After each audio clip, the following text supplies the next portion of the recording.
Tetapi belum nyaman. sampai komunikasi.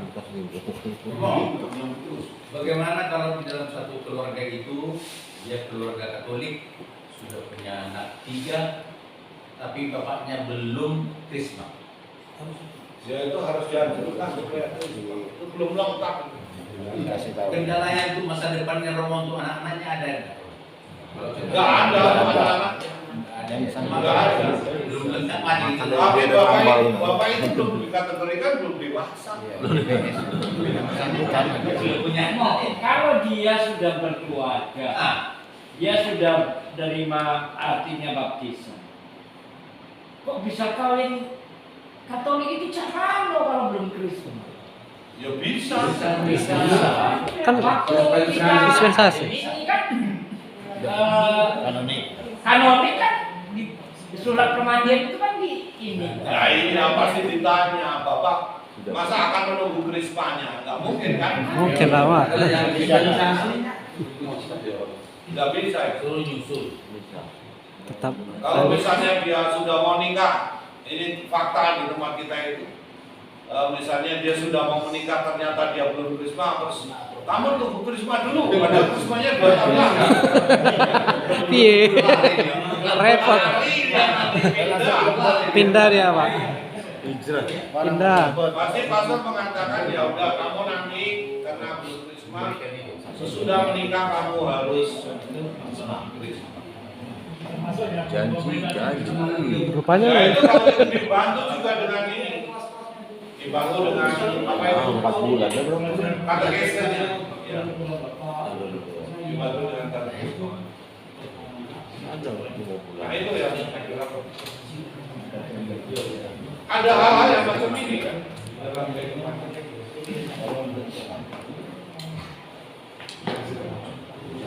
Maka ya menjadi penting untuk nengok-nengok itu ya, terutama yang menjadi pengurus itu tanyain dulu, dicek teman-teman kita itu, jangan sampai nanti belum terjadi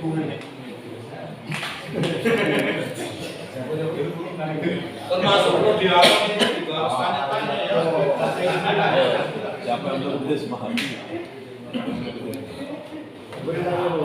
Nah yang berikutnya spiritnya apa? Tanggap akan kebutuhan umat sesuai dengan tuntutan zaman, terutama terhadap mereka yang lemah, sakit, dan miskin. Yang pertama, cepat tanggap terhadap perkembangan zaman. Dalam memberikan renungan itu diupdate. Maka perlu wawasannya itu maksudnya tanggap terhadap zaman itu. Jangan nanti hari ini renungannya itu, besok renungannya itu, kematian renungannya itu. Nah, itu namanya udah update. Disesuaikan, maka perlu terus-menerus itu belajar juga. Tetapi juga dalam sikap, sekalipun misalnya kita tidak tugas, tetapi situasi menungkap ya menuntut kita ya harus tanggap. Misalnya begini, yang sering terjadi itu misalnya jangan sampai nanti kita dicari loh. Kalau memang di gereja itu udah tahu kok ini pasti prodiakonnya kurang. Maka spontan saja itu Inisiatif ya. inisiatifnya itu. Langsung tadi kan berkaitan dengan pertanyaan Pak Utoyo tadi. Inisiatif kita itu menjadi penting. Jadi kalau misalnya, oh itu membutuhkan ya, kita siapkan diri pergi ke sakristi untuk itu. Kalau misalnya kurang, kecuali kalau di lingkungan, di lingkungan itu ya, kalau mungkin rumahnya terlalu banyak, tapi ada jarang sih sebenarnya. Ada jarang, terlalu banyak. Suatu saat saya memang pernah ketika saya ke stasi, rumahnya banyak banget gitu dan waktunya kan agak sempit-sempit gitu, pindah ke stasi yang satu ke stasi yang lain. Maka biasanya saya minta prodiakon yang Pak, meskipun nggak pakai pakaian itu dalam keadaan darurat untuk bagi komuninya, tetapi itu dalam situasi yang darurat.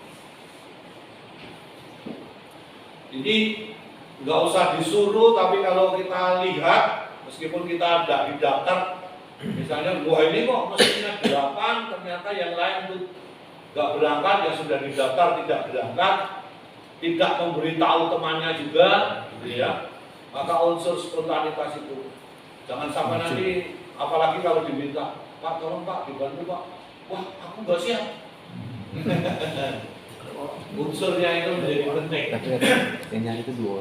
Jadi spontannya itu. Nah yang lain ini Bapak Ibu, penting juga ini yang berikutnya itu. Jangan melayani yang tertentu, disenangi. Nah itu ya, tertentu disenangi. Jadi kalau pas disuruh tempat orang itu, wah senang sekali pimpinan ibadah gitu ya. Tapi kalau di tempatnya yang lain, alasannya banyak. Wah aku nggak bisa ini. Pilih-pilih mau. Nah itu maksudnya ya. Jangan sampai kayak gitu. Apalagi itu di tempat yang lemah, sakit dan Miskin. memang kadang-kadang itu kalau yang sakit itu kadang-kadang kita juga nggak mudah juga misalnya. Waduh itu Romo itu kalau di sana saya nggak tahan Romo. Baunya itu loh.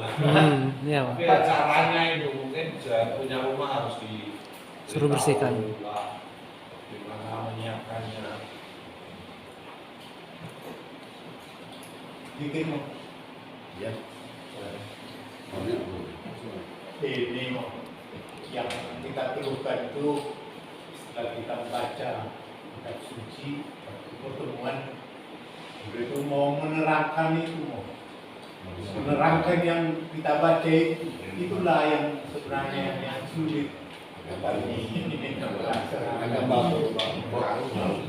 khotbahnya menerangkan apa begini. Ya itu yang saya kira harus belajar.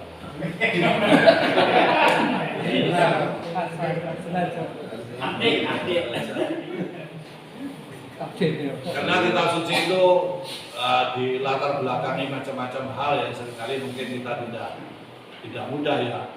Maka ya memang harus diupdate lah pengetahuan kita. Dan kebetulan kan saya ngajar kitab suci, jadi saya tidak menyuruh sih, tapi ya kalau mau belajar ya silakan. Ya karena belum tentu Bapak dapat pastor yang mengajar kitab suci. Iya, betul itu. Jadi terpaksa gini loh. Kami juga sering di arisan keluarga itu kebaktian dulu baru arisan. Jadi kita sering ditugasi. Jadi terpaksa lain diklat dari ruang itu lah si begini. Kita tambah-tambah lah. Gak apa-apa. Jadi kita bisa Pak ambil dari mana saja, tapi memang harus ada referensinya. Kita harus lihat. Misalnya kayak kitab suci itu menjadi penting. Misalnya tulisannya kitab suci itu kan seperti orang Perpustakaan Nasional kemarin tanya pada saya, kitab sucinya orang Katolik itu yang seperti apa Romo? Saya mengatakan yang depannya ada tulisannya LBI, bukan LAI. Mengapa itu? Karena kalau kita beri yang LAI berarti yang deuterokanonika tidak masuk di sini. Maka ada yang LBI. Misalnya contoh seperti itu. Kalau kita misalnya mau baca buku, nah ini kayak buku ini banyak kan? Ya. Baca buku yang Katolik itu yang seperti apa? Biasanya ada imprimatur, ada nihil obstatnya.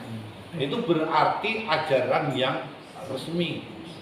Tapi kalau kita baca YouTube, kita nonton YouTube, kita baca Google, belum tentu itu ada nihil obstatnya. Sehingga ini ajaran ini siapa? Itu kan kadang-kadang tidak jelas. Ya ada tafsiran-tafsiran yang. Maka kalau Bapak punya waktu ya kesempatan baca dulu di sini. Gitu. Pinjam itu. Bisa pinjam mau? Jangan dipinjam dulu, ini belum dikasih nomor semua. Tetapi kalau baca Bapak punya kesempatan, timbang ngobrol banyak, mungkin pada suatu saat masuk sini lah baca lagi. Banyak sekali bukunya ini sudah, lumayan. Kalau misalnya benar-benar tidak tahu, sekarang ada WA Pak, bisa tanya ya, tanya ke saya, Bapak Romo Budi, Romo ini apa sih maksudnya? Nah, kan bisa gitu kan. Atau mungkin tanya, aku mau acara ini loh Romo, kira-kira bacaannya mana? Gitu. Tapi jangan hari ini lalu harus dapat saat ini 1 jam ini harus dapat gitu ya, jangan. Belum tentu nanti dibuka WA-nya kan? Iya. Kalau nggak dibuka WA-nya marah. Wah, Romo ini lama.